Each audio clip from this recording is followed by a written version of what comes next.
Today, I want to talk about a huge problem in today's society. Procrastination. That's a problem.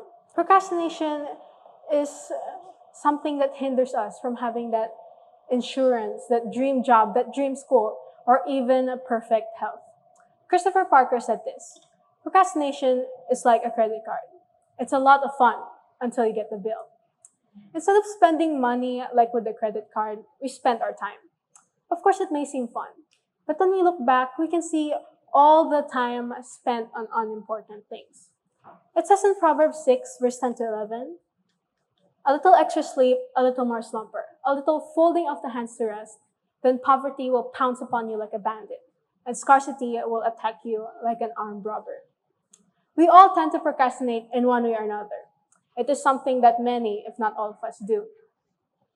Some of you may think that laziness is the same as procrastination, but it isn't. Laziness is being reluctant to exert any effort, while procrastination is delaying to do important tasks. Procrastination involves unnecessary delay.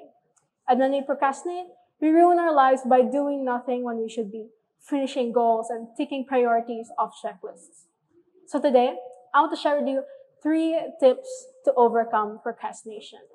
Number 1, realize that you are procrastinating. Number 2, understand why you procrastinate. And number 3, strategize. Number 1, realize that you are procrastinating. For us to stop this tendency to procrastinate, we must first know that there was a tendency to begin with. However, although some people know that they procrastinate, there are some who don't. So, if you start an important task, then not finish it. If you wait for the right mood or the right time to do something important, then you are procrastinating. Number 2, understand why you procrastinate. There are many reasons why one would procrastinate. People can find something boring or overwhelming. Maybe they fear failure and criticism, or fear success. What do you think is the reason to procrastinate? Well, my reasons are all of the above. First, I find washing dishes both boring and overwhelming. Since I live in a family of 5, washing dishes is a big thing. Then I also fear failure and criticism, especially when it comes to public speaking. Whenever I speak in front of people, I get worried and think that they're always whispering behind my back. And when it comes to schooling, I hope that I'm not too good or the teachers will call me again and expect me to give a presentation as awesome as the last one. As you likely know by now, it is hard, impossible even, to avoid procrastinating. However, once you have effectively identified and discovered why you procrastinate, you can now strategize. Start by making a to-do list with the priorities first. Never put the priorities last. Then, you start small and finish things first before moving on. After that, deal with the distractions. Turn off your phones and take off anything in your way that might get you off track. You can also do the hardest tasks at your peak work times. For example, if you work best at 4 to 6 a.m. and 1 to 2 p.m., you do the hardest jobs at those times. You should also set specific deadlines for yourself. Don't say that I need to do this by tomorrow. Instead, tell yourself this must be done tomorrow at 12 p.m. sharp. You should also get accountability partners. And they will help a lot if you get the right people. And once you get the right people, of course, you must also do your part by focusing on doing and not avoiding.